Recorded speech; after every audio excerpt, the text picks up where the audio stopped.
Praise the Lord. Daniel പ്രവാചകന്റെ പുസ്തകം 9-ാം അധ്യായം അതിൻ്റെ 17-ാം വാക്യം ബൈബിൾ ഇങ്ങനെ പറയുന്നു: ആകയാൽ ഞങ്ങളുടെ ദൈവമേ, അടിയന്റെ പ്രാർത്ഥനയും യാചനകളും കേട്ട് ശൂന്യമായിരിക്കുന്ന നിന്റെ വിശുദ്ധ മന്ദിരത്തിന്മേൽ കർത്താവിൻ നിമിത്തം തിരുമുഖം പ്രകാശിക്കുമാറാക്കണമേ. ദാനിയേൽ എന്ന ഭക്തന്റെ ഒരു പ്രാർത്ഥനയാണ് ഇവിടെ നമുക്ക് കാണുവാൻ കഴിയുന്നത്. നമ്മുടെ ജീവിതത്തിൻ്റെ അകത്ത് പ്രാർത്ഥനയുണ്ടെങ്കിൽ നമ്മുടെ ശൂന്യതകൾ മാറുവാനായിട്ടിടയായിത്തീരും. നാം ഇങ്ങനെ പാടാറില്ലേ, പ്രാർത്ഥനയാൽ സാധിക്കാത്ത കാര്യമില്ലെന്നും പ്രാർത്ഥിക്കാത്ത കാരണത്താൽ ലഭിക്കുന്നില്ലെന്നും. നമ്മുടെ ജീവിതത്തിൻ്റെ അകത്ത് പല വിഷയങ്ങളുടെയും പരിഹാരം കാണുവാൻ കഴിയാതിരിക്കുന്നത് നാം പ്രാർത്ഥിക്കാത്തത് കൊണ്ടാണ്. ഒരു പ്രാർത്ഥിക്കുന്ന ദൈവവേദന്റെ ജീവിതത്തിൻ്റെ അകത്ത് അത്ഭുതങ്ങളും അതിശയങ്ങളും ദൈവപ്രവൃത്തികളൊക്കെ വെളിപ്പെടുവാനായിട്ടിടയായിത്തീരും.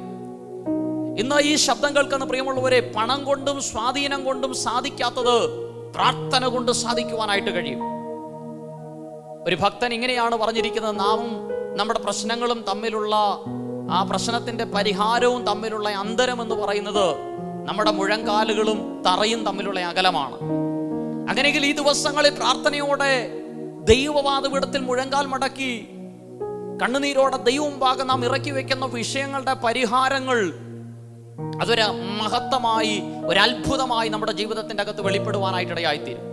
യെരൂശലേമിന്റെ ശൂന്യാവസ്ഥകളെ കണ്ട് കരഞ്ഞ യാചിച്ച ദാനിയേലിന്റെ പ്രാർത്ഥനയ്ക്ക് പരിഹാരമായി ദൈവം അതിന്റെ മറുപടി അവന്റെ ജീവിതത്തിൻ്റെ അകത്ത് വെളിപ്പെടുത്തുവാനായിട്ടിടയായിത്തീരും.